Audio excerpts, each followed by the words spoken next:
আবার প্রশ্ন করে ফেরেশতা, আল্লাহ এই বাচ্চাটা দুনিয়ায় গিয়া নেককার হবে না বদকার হবে, সুনসিব হবে না বদনসিব হবে? বলে আল্লাহ এই বাচ্চা দুনিয়াতে গিয়া নেককার হবে না বদকার হবে?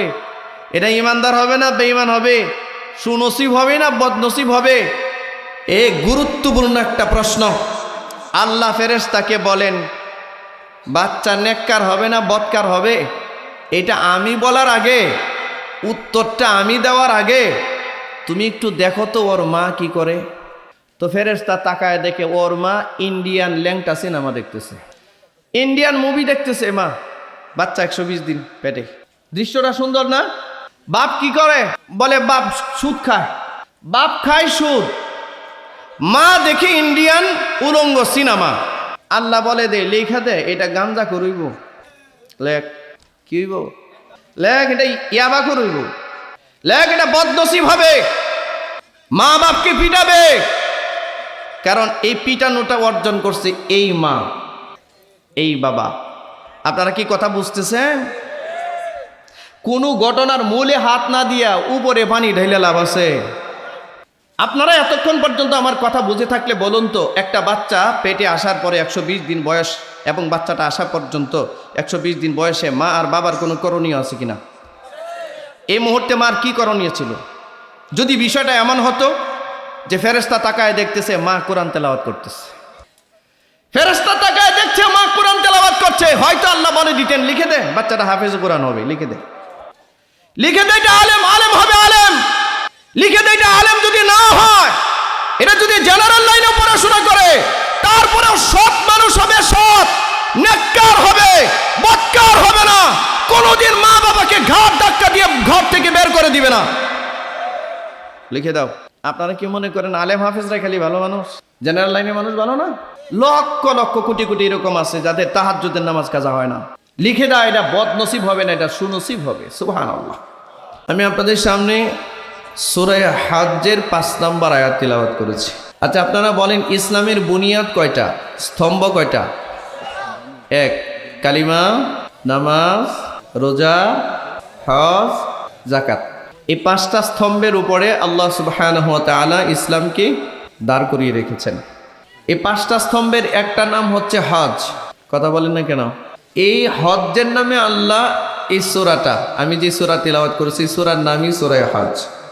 আপনারা দেখবেন কালিমা নামে কোনো সূরা নাই, সূরাতুস সালাত বলতে কোনো সূরা নাই, নামাজের নামে কোনো সূরা আছে, যাকাতের নামে কোনো সূরা আছে? সূরাতুল হজ নামে সূরা আছে। এই সূরা হজের 5 নম্বর আয়াতের প্রাথমিক অংশ আমি তেলাওয়াত করেছি। আল্লাহ রাব্বুল ইজ্জত আল জালাল ইরশাদ করছেন, বিসমিল্লাহির রহমানির রহিম, ইয়া আইয়ুহান নাস, হে মানব জাতি। ইয়া আইয়ুহান নাস শব্দের অর্থ কি? সবাই বলেন। ও ম্যানকাইন্ড, ও মানব জাতি। মানুষ কে সৃষ্টি করেছেন? জোরে বলেন। সকল মানুষকে লক্ষ্য করে আল্লাহ একটা ডাক দিলেন। আল্লাহ রাব্বুল আলামিন বলেন, হে মানব জাতি, ইন কুনতুম ফি রাইবিম মিনাল বাস, ইন যদি, কুনতুম তোমরা, ফি রাইব যদি সন্দেহ হয় এর মধ্যে, মিনাল বাস তোমার মৃত্যুর পরে পুনর্জীবন দেওয়ার মধ্যে যদি তোমাদের কোনো ডাউট ফিল হয়, কনফিউজড হয়ে যাও, সন্দেহ পোষণ করো। আচ্ছা আপনারা বলেন বর্তমান পৃথিবীতে 809 কোটি মানুষ বাস করে, সব মানুষ কি আল্লাহতে বিশ্বাস করে? সব মানুষ কি পরকালে বিশ্বাস করে? মৃত্যুর পরবর্তী জীবনে আবার যে আল্লাহ নতুন করে পুনর্জীবিত করবেন, এই কথার উপরে সবাই কি ঈমান রাখে? এ কথার উপরে কেউ যদি ঈমান রাখতো তাহলে তো সে মুসলমান হতো, ঠিক কিনা? যারা কোরআন মাজিদ একটু তেলাওয়াত করেন, তর্জমা পড়েন, লক্ষ্য করবেন কোরআন মাজিদে আল্লাহ বিভিন্নভাবে কয়েকটা ক্লাসিফিকেশনে মানুষকে ডেকেছেন। বিশেষ করে আল্লাহর মহব্বতের বান্দা ঈমানদারদেরকে আল্লাহ বহু জায়গায় ডাক দিয়েছেন, ইয়া আইয়ুহাল্লাযীনা আমানু, হে ঈমানদারেরা, ইয়া আইয়ুহাল্লাযীনা আমানু বলে আল্লাহ যত জায়গায় মানুষকে ডাকছেন, সারা দুনিয়ার সব মানুষকে ডাকেন নাই। সারা দুনিয়ার সব মানুষ ঈমান আনে নাই। আল্লাহ তাআলা যেমন বর্তমান বিশ্বে 809 কোটি মানুষের মধ্যে সর্বোচ্চ ঈমানদারের সংখ্যা 200 কোটি। এখন যদি আল্লাহ এই যে কালামে ইয়া আইয়ুহাল্লাযীনা আমানু বলে ডাক দিছেন, এই কথার অর্থ হচ্ছে আল্লাহ 800 কোটি মানুষকে ডাকেন নাই, ডাকছেন মাত্র 200 কোটি মানুষকে। এভাবে কিয়ামত পর্যন্ত যত ঈমানদার পৃথিবীতে আসবে, কোরআনুল কারীমের ইয়া আইয়ুহাল্লাযীনা আমানু বলে মুখাতাব হিসেবে ঈমানদারদেরকে সম্বোধন করা হবে। আর কোন জায়গায় আল্লাহ বলেছেন ইয়া আইয়ুহান নাস, যেখানে নাস শব্দ আল্লাহ ব্যবহার করেছেন এখানে ঈমানদার, বেঈমান, কাফের, কুফফার, মুশরিক, মাজুসি যত রকমের মানব জাতি আছে সবাইকে আল্লাহ লক্ষ্য করে ডাক দিয়েছেন। হে মানব জাতি, ইন কুনতুম ফি রাইবিম মিনাল বাস, মৃত্যুর পরবর্তী জীবনে তোমাদেরকে আমি পুনর্জীবন দান করব, এ কথায় যদি কারো সন্দেহ পোষণ করো।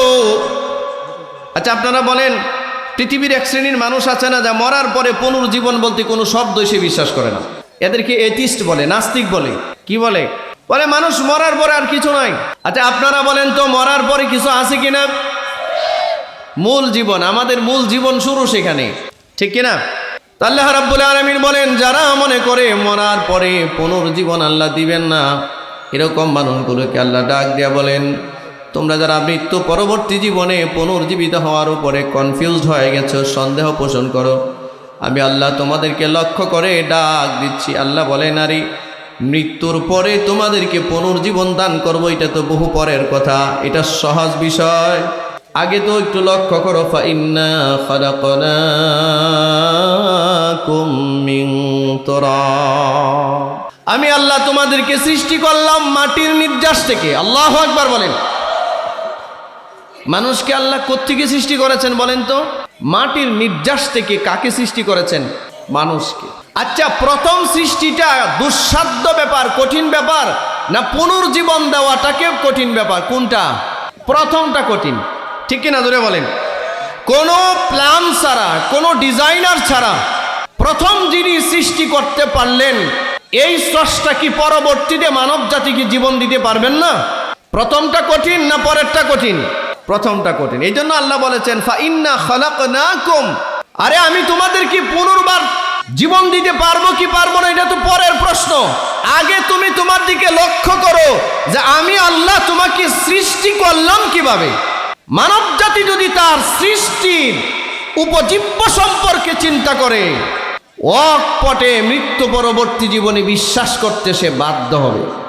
এজন্য আল্লাহ তাবারাকা ওয়া তাআলা বলেন আমি আল্লাহ তোমাদেরকে সৃষ্টি করেছি তুরাব, মাটির নির্যাস থেকে আমি আল্লাহ তোমাদেরকে সৃষ্টি করলাম। আপনারা বলেন মাটির সংস্পর্শ ছাড়া পৃথিবীর কোনো ফলমূল হয়, কোনো খাদ্য সামগ্রী মাটির নির্যাস ছাড়া কখনো জন্ম নেয় নাকি? আল্লাহ তাআলা আমেরিকাতে আপেলের জন্ম দিয়েছেন, মালয়েশিয়া আঙ্গুরের জন্ম দিয়েছেন, অস্ট্রেলিয়ায় আপেলের জন্ম দিয়েছেন, সৃষ্টি করেছেন। জাহাজের মাধ্যমে চট্টগ্রাম পোর্টে চলে আসছে, সেখান থেকে ডিস্ট্রিবিউশন হয়ে সারা বাংলাদেশে ছড়িয়ে ছিটিয়ে গেছে। ময়মনসিংহ বিভাগের গৌরীপুর থানায় চলে আসছে। আপনার পকেটে আল্লাহ টাকা দিছেন, বাজারে গিয়া ফলমূল কিনলেন, সেগুলো খাইলেন। খাওয়ার পরে রব্বুল আলামিন তার সৃষ্টি কৌশল এত সুন্দর, আল্লাহ তাআলা একজন পুরুষের পিঠের মেরুদণ্ডের মধ্যে এক ধরনের স্পার্ম, শুক্রকণা সৃষ্টি করেন। কি করেন? পুরুষের মেরুদণ্ডে এক ধরনের শুক্রকণার সৃষ্টি করেন আল্লাহ। ইংরেজিতে এটাকে স্পার্ম বলে, বাংলায় কখনো শুক্রবিন্দু কখনো বীর্য বলে। এটা বাবার মেরুদণ্ডের মধ্যে থাকে। আল্লাহু আকবার। আর মার বুকের এই যে সামনের অংশটা, এদিকে তাকান, এদিকে এখানে এই হাড্ডিটা মার বুকের ঠিক মাঝ বরাবর, এই হাড্ডিটার মধ্যে মার ডিম্বাণু সৃষ্টি করেন। আল্লাহু আকবার। মানুষ ধান, চাল, আম, জাম, কাঁঠাল, রুই মাছ, কাতলা মাছ, ইলিশ মাছের জন্ম হয় সাগরের তলদেশে। সেখান থেকে জেলেরা ধরে বাজারে নিয়ে আসে, সারা পৃথিবীতে ছড়িয়ে দেন আল্লাহ। মানুষ এই ফলমূল মাছ গোস্ত সব খেয়ে বাবার মেরুদণ্ডের হাড়ের মধ্যে স্পার্মের জন্ম হয়, শুক্রকণার জন্ম হয়, আর মার এই বুকের মাঝখানের এই জায়গাটাতে ডিম্বাণু সৃষ্টি হয়। মা বাবার মিলনের মাধ্যমে প্রবল বেগে মার রেহেমের ভিতরে বাবার এই শুক্রকণা আর মার এই ডিম্বাণু একসাথে মার রেহেমের ভিতরে আল্লাহ তাআলা পৌঁছিয়ে দেন। খুব ইম্পর্টেন্ট একটা ইস্যু আমি শেষে বলতেছি। এই আয়াতটা চয়ন করার পিছনে আমার একটা উদ্দেশ্য আছে। আজকে দেখবেন আমাদের সমাজে ক্লাস 5-এর ছোট ছোট বাচ্চারা বিড়ি খায়, ইয়াবাও খায়, প্রেমও করে। প্রেম ও যে গত কয়দিন আগে দেখলেন না, বরিশাল থেকে আসছে ঢাকা, ওর মার ক্যান্সার আক্রান্ত। সুবানা উবা নামে এক মেয়ে, 11 বছরের এক বাচ্চা, টিকটকে পরিচয় আর এক টিকটকারের সাথে। তার মা ক্যান্সারে আক্রান্ত, মাকে রেখে ঘরে রেখে আরেক ছেলের হাত ধরে 11 বছরের একটা বাচ্চা চলে গেছে সেই ঢাকা শহরের মোহাম্মদপুর থেকে অজানার উদ্দেশ্যে একদম উত্তরবঙ্গের সেই নওগাঁতে চলে গেছে। কোথায় ঢাকা, কোথায় নওগাঁ। সারা দেশের মানুষ কান্নাকাটি করে শেষ। 11 বছরের একটা মেয়ে বাচ্চা, কে বা কারা অপহরণ করলো, কে বা কারা তার ধরে নিয়ে গেল, তারে কি কেউ ধরে নিয়ে গেছে? সাংবাদিকরা গিয়া জিজ্ঞাসা করছে, তুমি যে এখানে চলে আসলা, সারা দেশ কান্নাকাটি করে বেহুশ, তুমি কেমনে, কি জন্য আসছো? বলে বাসায় ভাল লাগে না। বাসায় তার মা কিন্তু অসুস্থ, ক্যান্সার আক্রান্ত। তার মা কিসে আক্রান্ত? কতটুক নির্দয় নিষ্ঠুর হলে পরে একটা বাচ্চা এই ধরনের কাণ্ড ঘটাতে পারে? বললো এই ছেলের সাথে পরিচয় কয় বছর আগে? বলে 2 বছর আগে। কিসের মাধ্যমে? বলে টিকটকের মাধ্যমে। আচ্ছা 11 বছর যদি তার বয়স এখন হয়, 2 বছর আগে কত? তার মানে 9 বছর বয়সের একটা বাচ্চা টিকটকের মাধ্যমে তার আরেক বন্ধুর সাথে প্রেম করে জিন্দিগি বরবাদ করার জন্য সেই চলে গেছে নওগাঁতে। এইরকম হাজার হাজার বাচ্চারা আমাদের সমাজে আছে। আমরা কোনো মাহফিলে গেলে লোকেরা বলে, হুজুর ছেলে মেয়েগুলো বাচ্চারা মা বাবার কথা শুনতেছে না, আপনারা একটু মা বাবার ফজিলত বর্ণনা করেন। আরে ভাই, মা বাবার ফজিলত তো পড়ে, আগে তো মা বাবার যে কিছু একটা দায়িত্ব আছে, করণীয় আছে, এটা তো আগে জানবেন আপনি। কি বলেন আপনারা? আচ্ছা আপনাদের কি ধারণা এই যে বাচ্চাগুলো এমনি ধ্বংস হচ্ছে, এটার জন্য দায়ী শুধু বাচ্চারা, না এদের মা বাবার কোনো দায়ভার নাই? না মা বাবার দায়ভার আছে কি নাই, এই জিনিসটা বোঝাবার জন্য আপনাদের সামনে এই আয়াতটা আমি তিলাওয়াত করেছি। একটু শুনবেন তো সময় দিয়া। আল্লাহ রাব্বুল আলামিন বলেন, বাবার মেরুদণ্ডের মধ্যে এই শুক্রকণা আর মার ডিম্বাণু এই হাড়ের মধ্যে রেখে জমা করে মার রেহেমের ভিতরে আল্লাহ তাআলার হুকুমে প্রবেশ হয়। আল্লাহ তাআলা বলেন, ফাইন্না খালাকনাকুম মিন তুরাবিন সুম্মা মিন নুতফা। মা বাবার সেই নুতফা মার রেহেমের ভিতরে 40 দিন পর্যন্ত আল্লাহ তাআলা রেখে দেয় মার গর্ভাশয়ের ভিতরে। এ ভাই সব এদিকে খেয়াল করেন, একজন মা যখন সন্তান সম্ভাবা হয়, কনসেপ্ট করে, বাচ্চা পেটে ধারণ করে, তার সে কয়টা পর্যায় অতিক্রম করে আল্লাহ তাবারক ওয়া তাআলা সূরা হজ্জের 5 নম্বর আয়াতে আলোচনা করছেন। আমি পৃথিবীর কোনো মেডিকেল সায়েন্স বলছি না, পৃথিবীর কোনো চিকিৎসা বিজ্ঞান বলছি না, আল্লাহ যা বলছেন সেটা আমি রিপ্লে করছি। আর আল্লাহর এই কথাকে চ্যালেঞ্জ করবার ক্ষমতা পৃথিবীর কোনো মেডিকেল সায়েন্সের নাই। আল্লাহ তাআলা বলছেন 40 দিন পর্যন্ত নুতফার আকারে মার রেহেমের ভেতর, অর্থাৎ মার গর্ভাশয়ের ভেতরে এই বাবার শুক্রকণা মার ডিম্বাণুকে একত্রে আল্লাহ রেখে দেন। এইটা পচে গলে দুর্গন্ধ হয়ে যায়। এই জন্য দেখবেন একজন মা যখন বাচ্চা কনসেপ্ট করে প্রাথমিক 2-3 মাস সময় সে কিন্তু কোনো খাবার খেতে পারে না, বমি করে। আপনাদের এলাকায় কি এমন হয় না নাকি? একজন মা বাচ্চা সম্ভব হলে দেখবেন সে কিছু খেতে পারে না, বমি করে। কেন করে? কারণ এই নুতফাটা বাবার মার এই শুক্রকণা ডিম্বাণু একত্রে মার রেহেমের ভেতরে এটা পচে গলে দুর্গন্ধ হয়ে যায়। আর এই দুর্গন্ধটা নাক দিয়া, নাকের সেন্সর দিয়া বের হয়, যার কারণে একজন মা কোনো খাবার খেতে পারে না, বমি করে। আমি কিন্তু মেডিকেল সায়েন্স বলছি না, আমি বলছি হাদিস, আমি বলছি কোরআন। এরকমভাবে 40 দিন পর্যন্ত অতিক্রম হয়। নুতফার আকারে 40 দিন পর্যন্ত মার রেহেমের ভিতরে আল্লাহ তাআলা এটা জমা রাখেন। পরবর্তী 40 দিনে সুম্মা মিন আলাকা। শুনতেছেন? আপনাদের কি খেয়াল আছে এদিকে? মনোযোগ আছে? এর পরের 40 দিনে ওই নুতফাটাকে আল্লাহ তাআলা ট্রান্সপারেশন করে, রূপান্তরিত করে, এটাকে আলাকায় রূপান্তরিত করেন, অর্থাৎ জমাট বাঁধা রক্তে রূপান্তরিত করেন। অর্থাৎ 240-এ কতদিন হয়? 80 দিন। অর্থাৎ 80 দিনের মাথায় মার পেটের ভেতরে এই প্রাথমিক নুতফাটাকে আল্লাহ ট্রান্সপারেশন করে, এটাকে পরিবর্তন করে, রূপান্তরিত করে আলাকা বানান। আলাকা মানে জমাট বাঁধা রক্ত। দেখবেন কুরবানির সময় গরু জবাই করলে ফিনকি দিয়া রক্ত বের হয় না? রক্তটা যেখানে পরে কিছুক্ষণ পরে রক্তটা জমা হয়ে যায়, চাকা হয়ে যায় না? এটাকে আরবিতে আলাকাতুন বলা হয়। এই আলাকা অবস্থায় মার পেটে এটা থাকে আরো 40 দিন। তাহলে 240-এ 80 দিন। এরপর আল্লাহ রাব্বুল আলামিন বলেন এই আলাকাটাকে আল্লাহ তাআলা সুম্মা মিন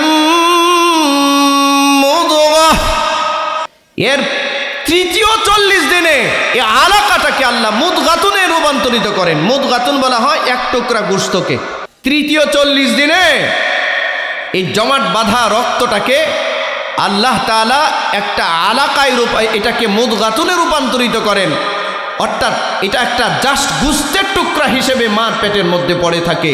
তার বয়স যখন 340 পূর্ণ হয়, আপনারা বলেন 340-এ কত দিন হয়? 120 দিন। 120 দিনে কয় মাস হয়? আঙ্গুল ওঠান, ওঠান, ওঠান, 4টা আঙ্গুল ওঠান, ওটা বলেন কয় মাস হয়? এই কান খুলে শুনে রাখুন গৌরীপুরের মুসলমান, 4 মাস বয়স যখন একটা বাচ্চার কমপ্লিট হয় মার পেটের ভেতরে, 120 দিন বয়স যখন একটা বাচ্চা মার পেটের ভেতরে জীবিত অবস্থায় থাকে, জীবিত বলতে একটা বাচ্চা যখন মার রেহেমের ভেতরে বয়স 120 দিন হয়, 4 মাস কমপ্লিট হয়, ঠিক এই মুহূর্তে আল্লাহ তাবারাকা ওয়া তাআলা বিশেষ একজন ফেরেশতা মার রেহেমের ভেতরে পাঠান। কয়দিন বয়সে? 4 মাস মানে 120 দিন। শোনেন, 119 দিন বয়সে এই ফেরেশতা আসে না, 121 দিন বয়সে এই ফেরেশতা আসে না। এই ফেরেশতা ঠিক 120 দিন যেদিন কমপ্লিট হবে সেদিনই মার রেহেমের ভিতরে, গর্ভাশয়ের ভিতরে আল্লাহর হুকুমে ফেরেশতা প্রবেশ করে। আপনাদের যদি বিশ্বাস না হয় সূরা হজ্জের 5 নম্বর আয়াতের তাফসীর দেখে নেবেন। আল্লাহ রাব্বুল আলামিন মার রেহেমের ভিতরে ফেরেশতা যখন পাঠান, ফেরেশতা মার রেহেমের ভিতরে গিয়া দেখি, রেহেম বুঝছেন? মার গর্ভাশয়। গর্ভাশয় পেট না, পেট তো আলাদা জিনিস, বাচ্চা পেটে হয় না, বাচ্চা পেটের ভিতর আরেকটা গর্ভাশয় আছে, এটাকে বলা হয় কি বলে? রেহেম। আরবিতে এটাকে রেহেম বলে। মার গর্ভাশয়ের ভিতরে একজন ফেরেশতা যায়, গিয়া দেখে জাস্ট একটা গোশতের টুকরা পরে আছে। কতদিন বয়সে? 120 দিন বয়স কমপ্লিট হলে মার রেহেমের ভেতরে, গর্ভাশয়ের ভেতরে বিশেষ এক ফেরেশতা আল্লাহ পাঠান। ফেরেশতা গর্ভাশয়ের ভেতরে গিয়া দেখে এখানে কোনো মানুষ নাই, জাস্ট একটা গোশতের টুকরা পরে আছে, যার কোনো হাত নাই, যার কোনো পা নাই, যার কোনো মাথা নাই, যার কোনো হার্টবিট নাই, কিচ্ছু নাই, একটা গোশতের টুকরা পরে আছে। আমি এই কথা বলছি কোরআন থেকে। আমার এই কথাকে চ্যালেঞ্জ করার ক্ষমতা পৃথিবীর কোনো ডাক্তারের নেই। পৃথিবীর বর্তমানে চিকিৎসা বিজ্ঞান, মেডিকেল সায়েন্স অনেক উন্নত, কিন্তু একটা বাচ্চা মার পেটের ভেতরে 120 দিনের আগে এ বাচ্চা ছেলে না মেয়ে এটা নির্ধারণ করার ক্ষমতা পৃথিবীর কোনো আল্ট্রাসাউন্ড মেশিন দিয়ে, পৃথিবীর সবচেয়ে বড় ডাক্তার দিয়ে, উরুবেক্ষণ যন্ত্র দিয়েও যদি মা রেহেমের ভেতরে তালাশ করা হয় তাও খুঁজে পাবে না এই বাচ্চা ছেলে না মেয়ে। আপনারা ডায়াগনস্টিক সেন্টারে যান, ডাক্তারদের সাথে একটু যোগাযোগ করেন, পারবে না। আচ্ছা, এই সায়েন্সটা যদি এখন দুনিয়ার কোনো বিজ্ঞানী দিত আপনারা অবাক হয়ে যেতেন, অথচ এই কথাটা আল্লাহ তাআলা 1450 বছর আগে বলছেন। সুবহানাল্লাহ। ইন্টারেস্টিং কথা সামনে। ফেরেশতা মা রেহেমের ভিতরে গিয়া দেখে, এই যে এদিকে তাকান ভাই, এদিকে তাকান, এই কি পরে আছে? জাস্ট এই গোশতের টুকরাটা পরে, যেটা হাত নাই, মাথা নাই, রুহ নাই, কিচ্ছু নাই। এখন ফেরেশতা এটাকে দেখে আল্লাহকে বলে, ইয়া রাব, হে আল্লাহ, মুখাল্লাকাতিন ও গায়রি মুখাল্লাকা, আল্লাহ এই যে গোশতের টুকরা মার রেহেমে, মার গর্ভাশয়ে পড়ে আছে, আপনি কি এটাকে আকৃতি দিবেন? মুখাল্লাকা, আপনি কি এটাকে আকৃতি দিবেন? আপনি কি এটাকে মানুষ বানাবেন? আপনি কি তাকে অস্তিত্ব দিবেন? ও গায়রি মুখাল্লাকা, নাকি তাকে অনস্তিত্ব অবস্থায়, অবিকৃত অবস্থায়, অর্থাৎ আকৃতিহীন অবস্থায় আপনি তাকে ধ্বংস করে দিবেন? প্রশ্ন কয়টা? সুম্মা মিন মুদগাতিন মুখাল্লাকাতিন ওয়া গায়রি মুখাল্লাকা, কোরআনের আয়াত। আর হাদিসে আল্লাহ রাসূল বলেন, ফেরেশতা আমার রেহেমের ভেতরে গিয়ে গোশতের টুকরাটা তাকিয়ে দেখে আল্লাহ রাব্বুল ইজ্জত আল জালালকে প্রশ্ন করেন, ইয়া রাব মুখাল্লাকাতিন ওয়া গায়রি মুখাল্লাকা, আল্লাহ আমার গর্ভের মধ্যে এই যে গোশতের টুকরা পড়ে আছে, আপনি কি তাকে আকৃতি দিবেন, তাকে অস্তিত্ব দিবেন, ওয়া গায়রি মুখাল্লাকা, নাকি আপনি তাকে অনস্তিত্ব অবস্থায় দুনিয়ায় পাঠিয়ে দিবেন? দেখেন 120 দিন বয়সে মার পেটে কি পরিমাণ কর্মযোগ্য হচ্ছে, আর এই বেকুব মা, এই বেকুব বাপ কেউ জানে না কি হচ্ছে, জানার চেষ্টাও করে না। কেন আজকে বদমাইশ, গাঁজাখোর, ইয়াবাখোর, মদখোর ছেলে মেয়ের জন্ম কেন হচ্ছে? এর প্রধানত দোষ হচ্ছে তার মা আর বাবার। আল্লাহ রাব্বুল আলামিন যদি বলেন, ও ফেরেশতা অগাইরি মুখাল্লাকা, আমি এর অস্তিত্ব দিব না, আমি এর আকৃতি দিব না। ফেরেশতা বলেন, আল্লাহ তাহলে আমি কি করব? আল্লাহ তাআলা বলেন, তোমার হাত দিয়ে একটা বাড়ি দাও, বাড়ি দিয়া টুকরা টুকরা করে দুনিয়ায় পাঠিয়ে দাও, আমি ওরে আর মানুষ বানাবো না। যদিও মার পেটে 120 দিন ছিল, 4 মাস ছিল। আচ্ছা, আপনাদের এলাকায় কি এমন হয় না 4 মাস বয়সে, 5 মাস বয়সে বাচ্চা নষ্ট হয়ে গেছে? শুনেন নাই মনে হয় নাকি? তা 4 মাস বয়সে, 5 মাস বয়সে বাচ্চা নষ্ট হয়ে যায়, শোনা যায় না? ঘটনাটা কি জানেন? ঘটনা হচ্ছে আল্লাহ বলে দিয়েছেন, গায়রি মুখাল্লাকা, ও ফেরেশতা আমি এরে মানুষ বানাবো না, এরা আকৃতি দিব না, হাত দিয়ে বাড়ি দাও, দুনিয়ায় পাঠিয়ে দাও। আল্লাহর শুকর, আমার আপনার বয়স যখন মার রেহেমের ভিতরে 120 দিন ছিল, তখন আল্লাহ বলেছেন না আমি তার আকৃতি দিব, এই জন্য আজকে আমরা মানুষ হয়েছি। জোরে বলবেন না আলহামদুলিল্লাহ? একটু হাত উঠে বলেন না আলহামদুলিল্লাহ। আর একটু জোরে বলা যায় না আলহামদুলিল্লাহ? গোশতের টুকরা পড়ে আছে, কিভাবে কি? এ ভাই খেয়াল করেন। এবার আল্লাহ ফেরেশতাকে বলেন, টেনশন তো তোমার না, তুমি গোশতের টুকরা বরাবর একটা ফুৎকার মারো, দেখো কি হয়। 120 দিন বয়সে ফেরেশতা এই গোশতের টুকরা বরাবর ফুৎকার মারার সাথে সাথে গোশতের টুকরার মধ্যে রূহ সঞ্চারিত হয়ে গেছে, যেটাকে ইংরেজিতে হার্টবিট বলে। হার্টবিট আসছে মানে রূহ আসছে। বাচ্চার সাথে সাথে নাড়াচাড়া করে উঠে, আস্তে আস্তে হাত বাড়তেছে, পা বাড়তেছে, আস্তে আস্তে তার মাথা বের হচ্ছে, পেটের মধ্যে নাড়াচাড়া করছে। মা এবার টের পাচ্ছে যে বাচ্চা পেটে নাড়াচাড়া করছে। 120 দিন বয়সের আগ পর্যন্ত কোনো বাচ্চা তার মার পেটে নাড়াচাড়া করে না। দরকার হয় মাদেরকে জিজ্ঞাসা করে দেখেন। আচ্ছা, এবার আপনারা বলেন, ভাই ছেলে রাখো না, শোনো এদিকে তাকেন। যখন ফেরেশতা ফুৎকার মারছে, রূহ সঞ্চারিত হয়ে গেছে, হাত পা বাড়তেছে, অস্তিত্বে চলে আসছে। সুবহানাল্লাহ। এরপরের ব্যাপারটা আরো ইন্টারেস্টিং। এইবার ফেরেশতা আল্লাহকে বলেন, আল্লাহ এই যে এইটার হাত বাড়তেছে, পা বাড়তেছে, মাথা বাড়তেছে, আল্লাহ এটা পুরুষ হবে না নারী হবে? এর আগ পর্যন্ত কিন্তু পুরুষ হবে না নারী হবে কেউ বলতে পারে না। আল্লাহু আকবার বলতে ইচ্ছে করলো না? আল্লাহ রাব্বুল আলামিন যদি বলেন এটা পুরুষ হবে, তো ফেরেশতা লিখে দেয় এটা পুরুষ হবে। আল্লাহ যদি বলেন না না না এটা মহিলা হবে, তো ফেরেশতা লিখে দেয় এটা মহিলা হবে। আল্লাহ যদি বলেন এটা পুরুষও হবে না নারীও হবে না, দুইটার মাঝখানে একটা হবে। নাই, পুরুষও না নারীও নাই, দুইটার মাঝে সৃষ্টি নাই। আমরা এটাকে হিজরা বলি, যেটাকে শুদ্ধ ভাষায় তৃতীয় লিঙ্গ বলে। তৃতীয় লিঙ্গ, ঠিক আছে কিনা? দেখেন 120 দিন বয়সে বাচ্চা সুস্থ হবে না অসুস্থ হবে, বাচ্চা পুরুষ হবে না নারী হবে না হিজরা হবে, এটা ডিসাইডিং হচ্ছে আল্লাহর সাথে। আল্লাহ যা বলছেন ফেরেশতা তা লিখছে। আল্লাহ রাব্বুল আলামিনকে ফেরেশতা বলেন, ইয়া রাব, ও মালিক, এই বাচ্চাটা দুনিয়াতে কতদিন বাঁচবে? 100 বছর না 80 বছর না 90 বছর? আল্লাহ তাআলা বলেন, যদি বলেন 100 বছর, ফেরেশতা লিখে দেয় 100 বছর। যদি বলে 80 বছর, ফেরেশতা লিখে দেয় 80 বছর। আল্লাহ যদি বলেন 80 দিন, ফেরেশতা লিখে দেয় 80 দিন। আল্লাহ যদি বলেন 10 মিনিট টাইম, ফেরেশতা লিখে দেয় 10 মিনিট। আছেন এরকম? দুনিয়ায় আসছে মাত্র 10 মিনিটের মধ্যে শেষ, খালাস। আল্লাহ যা বলেন ফেরেশতা তাই লিখে। আল্লাহু আকবার। এবার ফেরেশতা আল্লাহকে বলেন, আল্লাহ এই যে মানুষটা দুনিয়ায় যাবে, তার রিজিকের ফয়সালা কি হবে? সে খাবে কি? সুবহানাল্লাহ। ফেরেশতাকে আল্লাহ তাআলা জানায় দেয়, ওরে সৃষ্টি করার 50,000 বছর আগে ওর রিজিকের তালিকা আমার আরশের নিচে ঝুলাইয়া রাখছি। ওই তালিকাটা আনো, ওই তালিকাটা এনে এই তালিকার সাথে সেট আপ করে দাও। আল্লাহু আকবার বলুন। আবার প্রশ্ন করে ফেরেশতা, আল্লাহ এই বাচ্চাটা দুনিয়ায় গিয়া নেককার হবে না বদকার হবে, সুনসিব হবে না বদনসিব হবে? বলে আল্লাহ এই বাচ্চা দুনিয়াতে গিয়া নেককার হবে না বদকার হবে? এটা ইমানদার হবে না বেঈমান হবে? সুনসিব হবে না বদনসিব হবে?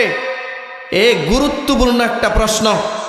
আল্লাহ ফেরেশতাকে বলেন, বাচ্চা নেককার হবে না বদকার হবে, এটা আমি বলার আগে, উত্তরটা আমি দেওয়ার আগে তুমি একটু দেখো তো ওর মা কি করে। তো ফেরেশতা তাকায় দেখে ওর মা ইন্ডিয়ান ল্যাংটা সিনেমা দেখতেছে, ইন্ডিয়ান মুভি দেখতেছে মা। বাচ্চা 120 দিন পেটে। দৃশ্যটা সুন্দর না? বাপ কি করে? বলে বাপ সুদ খায়, বাপ খায় সুদ, মা দেখে ইন্ডিয়ান উলঙ্গ সিনেমা।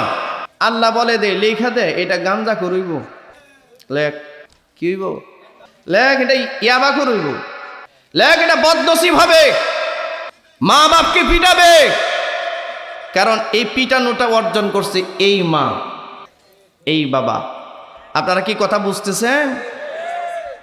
কোনো ঘটনার মূলে হাত না দিয়া উপরে পানি ঢেলে লাভ আছে? আপনারা এতক্ষণ পর্যন্ত আমার কথা বুঝে থাকলে বলুন তো, একটা বাচ্চা পেটে আসার পরে 120 দিন বয়স এবং বাচ্চাটা আসা পর্যন্ত 120 দিন বয়সে মা আর বাবার কোনো করণীয় আছে কিনা? এই মুহূর্তে মার কি করণীয় ছিল? যদি বিষয়টা এমন হতো যে ফেরেশতা তাকায় দেখতেছে মা কোরআন তেলাওয়াত করতেছে, ফেরেশতা তাকায় দেখছে মা কোরআন তেলাওয়াত করছে, হয়তো আল্লাহ বলে দিতেন লিখে দে বাচ্চাটা হাফেজ কোরআন হবে, লিখে দে, লিখে দে এটা আলেম, আলেম হবে আলেম, লিখে দে এটা আলেম। যদি না হয়, এটা যদি জেনারেল লাইনে পড়াশোনা করে, তারপরেও সৎ মানুষ হবে, সৎ নেককার হবে, বদকার হবে না, কোনোদিন মা বাবাকে ঘাট ধাক্কা দিয়ে ঘর থেকে বের করে দিবে না, লিখে দাও। আপনারা কি মনে করেন আলেম হাফেজরা খালি ভালো মানুষ, জেনারেল লাইনের মানুষ ভালো না? লক্ষ লক্ষ কোটি কোটি এরকম আছে যাদের তাহাজ্জুদের নামাজ কাজা হয় না। লিখে দাও এটা বদনসিব হবে না, এটা সুনসিব হবে। সুবহানাল্লাহ, এটা নেককার হবে, লিখে দাও। এটা কথা মনে হয়েছে বলবো? আব্দুল কাদের জিলানী রাহিমাহুল্লাহ নাম শুনেছেন? আব্দুল কাদের আম্মা বলেন, আমার আব্দুল কাদের, শুনুন এর আগে একটা হাদিস শুনুন।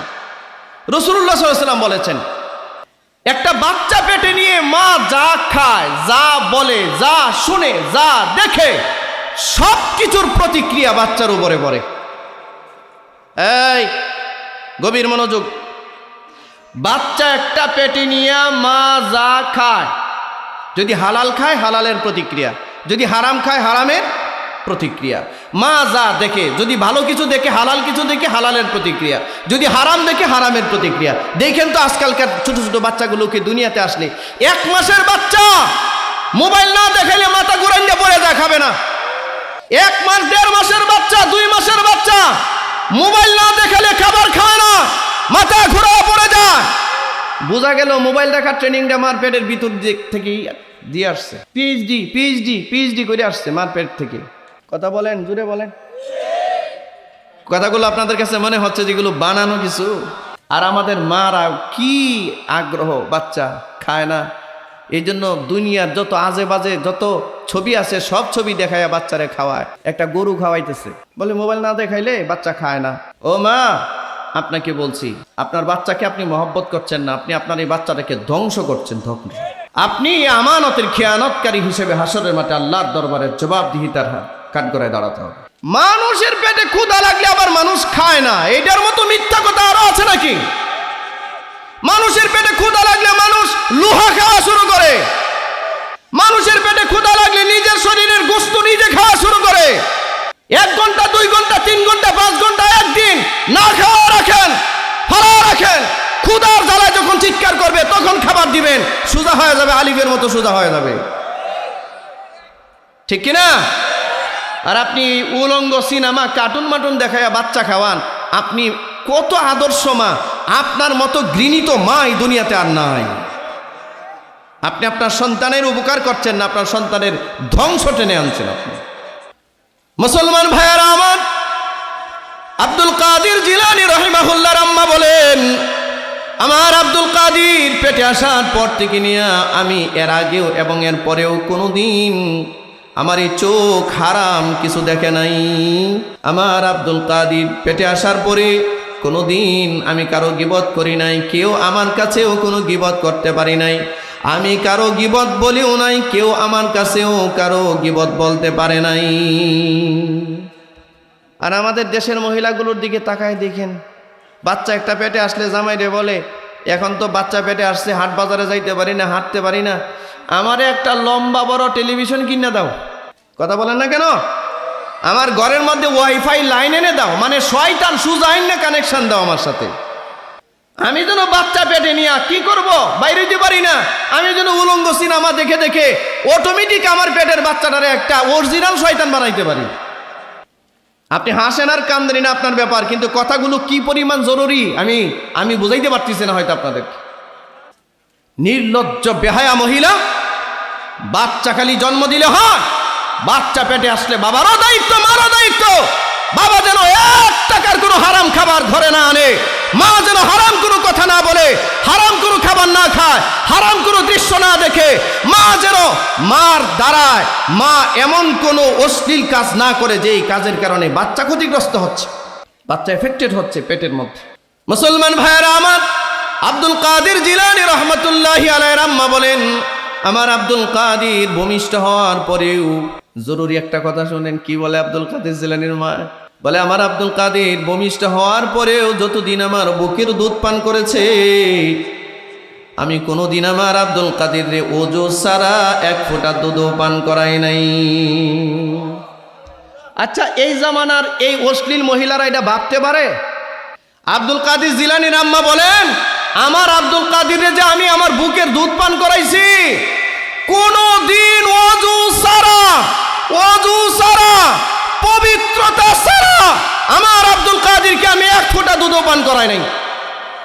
আব্দুল কাদিরের ক্ষুধা লেগেছে, কান্না করছে, আমি আব্দুল কাদিরকে বিছানায় শোয়ায় রাখছি, কাঁদক, তারপরে আমি গিয়ে ওযু করেছি, যতবার আমার বুকে দুধ পান করিয়েছি, অপবিত্র অবস্থায় একবারও আমি আব্দুল কাদিরকে আমার বুকের দুধ পান করাই নাই। আচ্ছা, যেই মহিলা তার আব্দুল কাদিরকে, তার সন্তানকে ওযু ছাড়া দুধ পান করায় নাই, এই মহিলার বাচ্চা আব্দুল কাদির হবে না তো আপনারটা হবে? এই কথাটা বলার জন্য শুধু এতক্ষণ পর্যন্ত আমি যা বললাম, আপনারা বলুন, মা পেটে আসার পরে বাবা আর মার কোনো দায়িত্ব আছে কিনা? মুখ্যম এবং প্রধানতম দায়িত্ব হচ্ছে মা আর বাবার। এই বাচ্চাকে নেককার বানাবার জন্য আল্লাহ দোয়া শিখিয়েছেন, রব্বানা হাব লানা মিন আজওয়াজিনা ওয়া যুররিয়াতিনা কুররাতা আ'য়ুনিন ওয়াজআলনা লিল মুত্তাকিনা ইমামা। এই দোয়া করা, হারাম কোনো খাবার বাসায় না আনা, হারাম কোনো দৃশ্য না দেখা, হারাম কোনো কথা না বলা, গীবত শেখায়তে নিজেকে আত্মনিয়োগ না করা। আরে বাচ্চাটাকে পেটে নিয়ে একটু কোরআন তেলাওয়াত করেন না। আপনার বাচ্চা কোরআন তেলাওয়াতের আওয়াজ শুনতে শুনতে তার দেমাগে কোরআন তেলাওয়াতের আওয়াজ সেভ হয়ে যাবে।